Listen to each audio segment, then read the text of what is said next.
ರಾಜ್ಯದಲ್ಲಿ ಮಳೆ ಅದರ ಜೊತೆಗೆ ಮಹಾರಾಷ್ಟ್ರದಲ್ಲಿ ಅಬ್ಬರಿಸ್ತಾ ಇರುವಂತದ್ದು ಮಳೆ ಧಾರಾಕಾರವಾಗಿ ಮಳೆ ಬರ್ತಾ ಇರುವಂತ ಕಾರಣಕ್ಕೋಸ್ಕರ ಡ್ಯಾಂಗಳಿಂದ ನೀರನ್ನ ಬಿಡಲಾಗ್ತದೆ.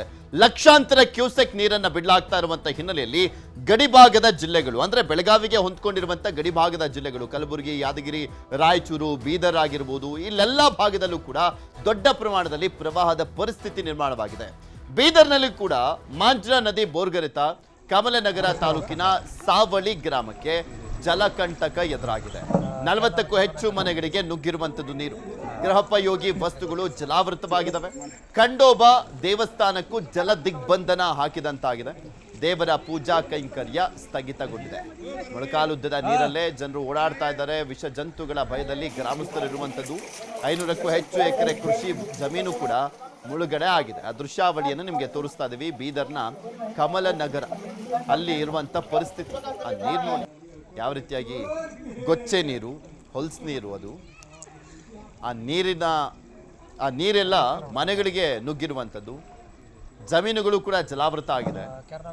ಬೆಳೆದಂಥ ಬೆಳೆ ಎಲ್ಲವೂ ಕೂಡ ನಾಶವಾಗಿದೆ. ಖಂಡೋಬಾ ಗುಡಿ ಇದೆ ಸರ್. ಮಾಂಜ್ರಾ ನದಿ ಸುಮಾರು ಇಲ್ಲಿಂದ 3 ಕಿಲೋಮೀಟರ್ ದೂರ ಇದೆ ಸರ್. 3 ಕಿಲೋಮೀಟರ್ ದೂರಿಂದ ಬ್ಯಾಕ್ ವಾಟರ್ ಬಂದು ನಮ್ಮ ಊರಾಗ ಹೋಗಿದೆ. ಗುಡಿ ಇಲ್ಲ, ನೀರು ಗುಡಿಯಾಗ ನೀರು ಎಲ್ಲ ಪೂರ ಹೋಗಿದೆ, ಹೋಗ್ಬಿಟ್ಟಿದೆ ಸರ್. ಅಲ್ಲಿಂದ ಇಲ್ಲಿವರೆಗೆ ಬರೀ ನಾಶಕ್ ಬಿಟ್ಟಿದಾವ ಸರ್.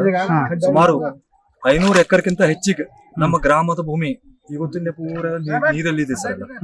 ನಿಮಗೆ ಕಾಣಿಸ್ಬೋದು ಎಲ್ಲ. ಇದು ಕಬ್ಬಿದೆ, ಜೋಳ ಇದೆ, ಇದು ಬೇರೆ ಬೇರೆ ಸೋಯಾಬೀನ್ ಇದೆ, ಎಲ್ಲಾ ಬೆಳೆಗಳು ಮುಳುಗಿದಾವ ಸರ್ ಎಲ್ಲ. ಬೀದರ್ ಜಿಲ್ಲೆಯಲ್ಲಿ ಪ್ರವಾಹಕ್ಕೆ 181 ಕೋಟಿ ಆಸ್ತಿ ಹಾನಿಯಾಗಿದೆ.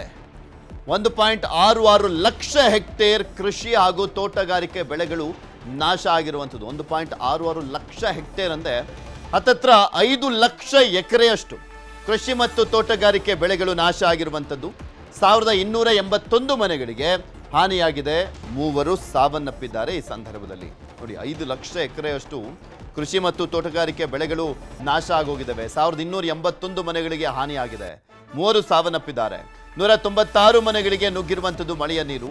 ಜಿಲ್ಲೆಯ 27 ಬ್ರಿಡ್ಜ್ಗಳ ಮೇಲೆ ಸಂಚಾರ ಬಂದ್ ಆಗಿದೆ. 27 ಬ್ರಿಡ್ಜ್ಗಳ ಮೇಲೆ ಸಂಚಾರ ಬಂದಾಗಿರೋದು. ಬಾಲ್ಕಿ ತಾಲೂಕಿನಲ್ಲೇ 16 ಸೇತುವೆಗಳು ಬಂದ್ ಆಗಿದ್ದಾವೆ. ಬಾಲ್ಕಿ ತಾಲೂಕಿನಲ್ಲಿ 16 ಸೇತುವೆಗಳು ಬಂದ್ ಆಗಿದ್ದಾವೆ. ಬಾಲ್ಕಿ ಅದು ಈಶ್ವರ್ ಖಂಡ್ರೆ ಅವರ ಕ್ಷೇತ್ರ. ಆ ಕ್ಷೇತ್ರದಲ್ಲೇ ಇಂಥ ದುಸ್ಥಿತಿ ಇದೆ. ಭಾರಿ ಮಳೆಗೆ 179 ಕಿಲೋಮೀಟರ್ ರಸ್ತೆ, 121 ಬ್ರಿಡ್ಜ್ ಹಾನಿಯಾಗಿದೆ. 420 ಶಾಲಾ ಕೊಠಡಿ ಹಾನಿಯಾಗಿರುವಂಥದ್ದು. ಮಳೆ ಹಾನಿ ಬಗ್ಗೆ ಜಿಲ್ಲಾಧಿಕಾರಿ ಶಿಲ್ಪಾ ಶರ್ಮಾ ಅವರು ಮಾಹಿತಿಯನ್ನು ಕೊಟ್ಟಿದ್ದಾರೆ.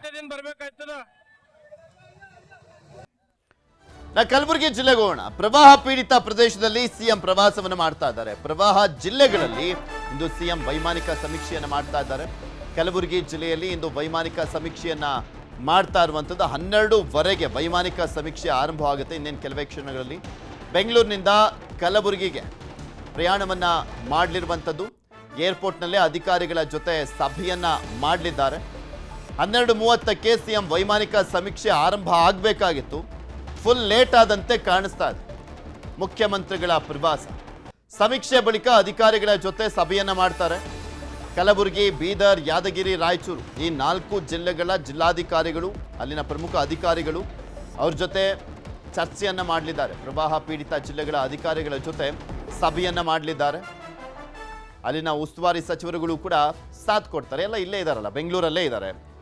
ಇಲ್ಲೇ ಗೂಟ ಹೊಡ್ಕೊಂಡು ಕೂತ್ಕೊಂಡಿದ್ದಾರೆ, ಅಲ್ಲಿ ಹೋಗಿಲ್ಲ.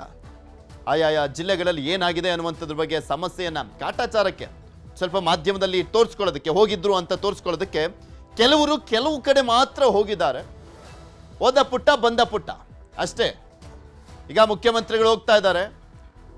ಮುಖ್ಯಮಂತ್ರಿಗಳ ಜೊತೆ ವೈಮಾನಿಕ ಸಮೀಕ್ಷೆಯಲ್ಲಿ ಭಾಗಿಯಾಗಲಿದ್ದಾರೆ. ಪ್ರಮುಖ 6 ಜಿಲ್ಲೆಗಳಂತೂ ನಾನು ಹೇಳ್ತಾ ಇದ್ನಲ್ಲ, ಕಲಬುರಗಿ, ಯಾದಗಿರಿ, ಬೆಳಗಾವಿ, ಬೀದರ್, ರಾಯಚೂರು, ಬಾಗಲಕೋಟೆ, ವಿಜಯಪುರ, ಇಲ್ಲೆಲ್ಲ ಪರಿಸ್ಥಿತಿ ಹೇಳತೀರದಾಗಿದೆ. ಪಾಪ ಹಾಗಿದೆ ಪರಿಸ್ಥಿತಿ. ಹಾಗಿದ್ರೂ ಕೂಡ